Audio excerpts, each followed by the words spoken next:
Hello, my name is Jason JROCK Houston. This is Guitarist TV, and we're speaking with guitarist Rick Reicher. How you doing today, Rick?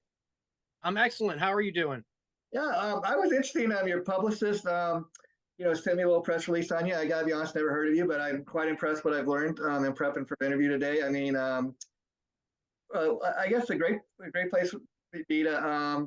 How long have you been interested in becoming a musician? Because I understand, first of all, you grew up with parents that were in the military service, and then you later joined the service yourself. So you want to talk a little bit about that? Sure. My father and my mother were both in the Air Force. My dad was career Air Force and retired from the Air Force. I joined the Army National Guard for a while, and then actually transferred out of that reserve status to go active duty Navy. Oh wow. I was trying to get into the Explosive Ordnance Disposal Diver program, EOD. I didn't end up getting into that, so I was a gunner's mate in the Navy for 4 years, stationed out of Pearl Harbor, Hawaii. Oh wow. And I did a deployment to the Persian Gulf and all that good stuff. Um, when I got out of the service, I had never really, pursued music at that stage, and it was still probably another 5 or 10 years before I really kind of, picked up a guitar for the first time and really started playing. I was always a vocalist before that in high school and so forth and everything, so I could sing. Yeah. And I really wanted to I always had songs in my head, and I decided Yeah. it was about time to start trying to find ways to, get those down on paper and turn them into something. Is the interesting part of your story? That's all very interesting, but the part of the story that really interests me is, like you said, you started out primarily as a singer, and many people have that story, or oftentimes it's the fact that they start out on the guitar or the bass or something else, and they, morph into lead singer or whatever. And I was interested to find out that you didn't really start playing guitar seriously until your wife bought you your very first guitar. That's true. I was 30 years old, and my wife bought me my first guitar because she knew it was something I was looking to get into. So she picked me up this little Alvarez acoustic, folk acoustic guitar, and I started strumming away at that, and slowly and painfully, going through the process of learning how to be a guitar player. And I took some lessons here and there over the years. I had a guy I was taking lessons from. His name was Josh Cannon. And then he moved out of the area, and that sort of set me back. And I kind of took a step back from playing in an organized way for a good long time. And then about 5 years or so ago, I really decided I wanted to kind of get back to it again, and really started to focus on getting better. And then I started taking some lessons from another guy, Bob Aquaviva, who ended up going on to be the producer for this record. Oh wow! And another interesting thing I was reading is, I guess typically most guitar players play with their right hand, but talk about being a left-handed player and having to learn to play right-handed. Yeah, well, that brings us back to that initial story of my wife picking me up my first guitar. The guitar that she bought me, that Alvarez, it was a right-handed guitar. Yeah, and see, most of us wouldn't even know so the I difference. I flipped the Yeah, strings around on it. yeah, I tried to see if I could play it as a left-handed guitar by restringing it, and I quickly found out that that really wasn't going to work out well. And so, because it was the guitar that she got me, and with the consideration that most of the people that I would probably try to learn from would probably be right-handed players, I just decided to go with it. And wow, and wow. even though I'm left-handed, I've learned to play guitar right-handed. Do you think that being the case makes you, I don't want to say a better player, but you know, um, you're having to struggle a little more being that you're naturally left-handed, and so you adapt. I do think it's probably made it a little bit harder in some ways because I'm naturally left-handed. At the same time, it's allowed me to sort of, find teachers that are right-handed. My father was right-handed, and he played guitar as I was growing up a little bit. He strummed Yeah, a bit and stuff like that, and it would have been enough that he could have taught me. But that left-handed versus right-handed thing always kind of created that barrier for us, and so I never picked it up at that stage, and so I wasn't going to let the left-handed thing be a yeah, barrier for me anymore. I think if I tried to, play guitar or something like that beforehand and had learned left-handed to some extent, that it might have made it a problem. But because I'd never really played before, I don't think it was as Yeah, difficult. and here's the thing with that, Rick. I'm not a musician myself. I just love listening to music myself. I'm a huge music fan, but I think the story you tell about your wife buying the guitar as well. Perfect proof that most of us, when we think playing the guitar, you don't even think, um, well, does it really matter if you play left or right handed? You think, oh well, just whatever you can do, you can Yeah. adapt to it. But there's much more to it, I guess, than just playing those, six strings. Sure. I mean, you certainly, as a general practice, you can't play, a right-handed guitar left-handed and vice versa. The instruments are made sort of that particular way, and they're designed to sit and fit on the body and everything in that regard. And if you try to flip it over, it just doesn't work. And here's a funny question. Again, it's just something I'm just thinking as I'm talking to you. Um, like, are the left-handed guitar more expensive for that very reason because more people typically play a right-handed, or they have to be specially made or anything? I think they're common enough. I mean, it's easy enough to find a left-handed guitar out there. I haven't really. They might be sometimes a little less harder to find, Okay. but I find that generally speaking, what I've seen, the price ranges seem comparable. Of Yeah. course, I'm buying the right-handed guitars now too. I've long since upgraded. I still have that Alvarez around Sure. here, Sure. but I've got 3, 4, 5 other guitars sitting around here that I'm looking at right now. So.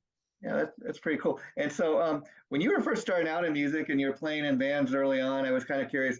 Did you start off like a lot of people playing cover music, or were you always about doing your own original music?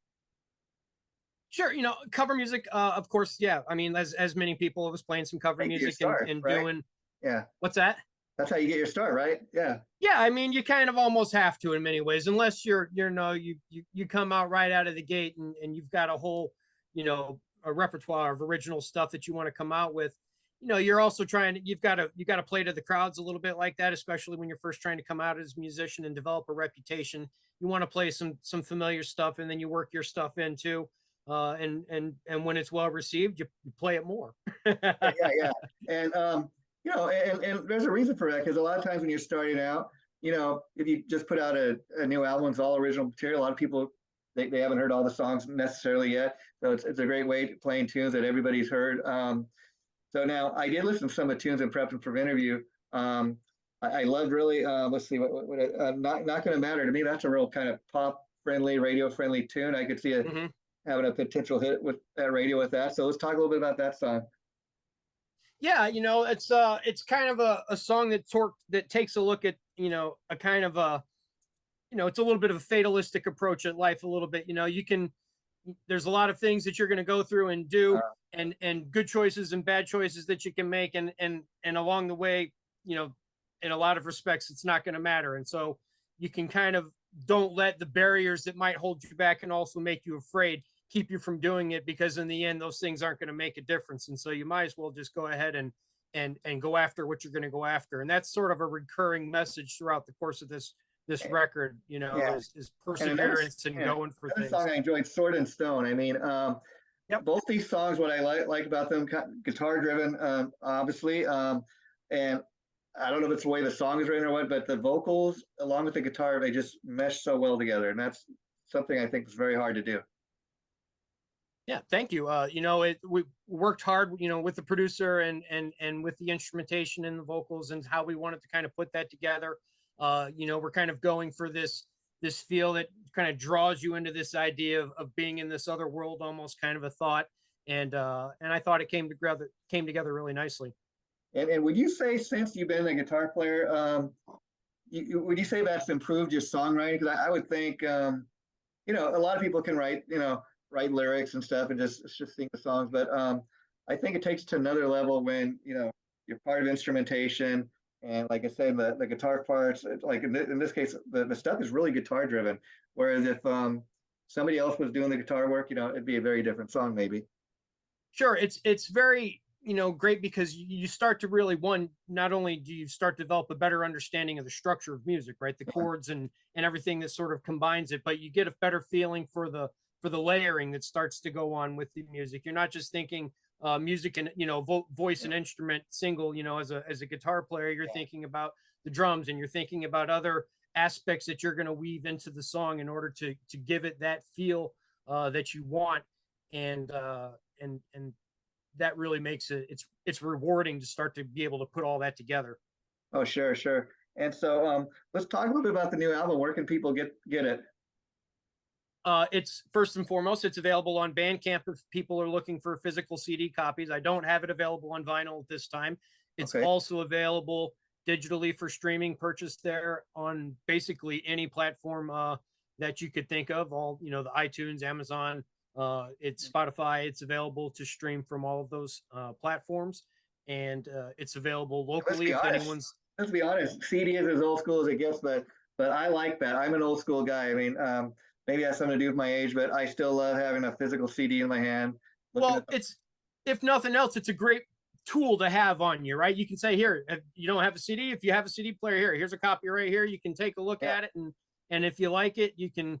And if the CD doesn't continue to be convenient for you with the way yeah. people listen to music these days, you They can got start other streaming options. it from You there. know, I love that because again, as a musician, you know, when you get done recording, you got that final CD in your hand to show people, hey, this is my piece of work. You know. Exactly. And when you start to play out live, it's you know, it's something that you've got right there at the shows and stuff that you can sell if people are interested from the merchandise And have perspective. you been playing out live? And let's talk about that. Are you just playing locally? Or are you going all over the place? Well, locally right now, I've been doing some stuff individually. You know, we kind of did this backwards. I didn't have the full band as far as who was going to be, you know, Yeah. part of the band assembled when we put together the album. I just kind of brought in musicians. Now, some of those folks are going to be part of what we've put together for the band. And right now, we're sort of in a rehearsal stage with plans to go out and start doing some live shows here locally at first, Yeah. and then see how it goes from there. But we're looking to really get it down and have a nice program put together so we can come out and uh and and be impressive when we get And out like there. you said, you've been at this a while now, but how's it feel to be at this stage? Now you got a CD out, you've been doing live shows. How have the people been reacting at the live shows that You you know, have it's done? been really great. The reception's been really great. You know, the people that hear the music, it's been a lot of positive feedback. You know, it's certainly the kind of music that's sort of a subgenre in this day and age as far as what's popular and what crowds and what you know you know group Yeah, of I people think that that's it's good going to music. attract. Yeah, it's going to resonate with people. You know, I mean, I was reading some of your influences here. I mean, everything from Thin Lizzy, Queen, Boston, the Foo Fighters. Those are all bands that I grew up on. And what do they all have in common? Great songs.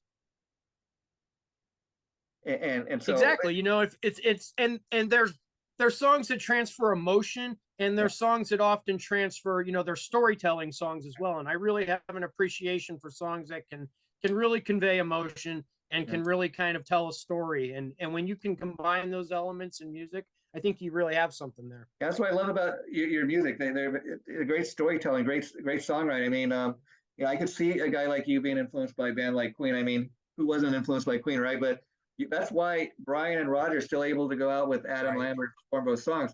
I once upon a time never would have thought anybody could, you know, take the place of Freddie Mercury, but Right. they've been able to do it because those songs mean so much to people. Yeah. Exactly. Yeah. Yeah. Well, I want to thank you, Rick, for taking time to do this. I really enjoyed talking to you. I want to let you know you're welcome back anytime. Yeah, the single video, we'll do this again. The video we just did is going to be posted next week. I'll be sure to let the Lord of PRs. I want to thank him for setting this up. So thanks to the Lord of PR. Thanks for doing this, Rick. I'll be in touch. Take care, my friend. All right. I appreciate it. Thanks, Jason. Bye bye.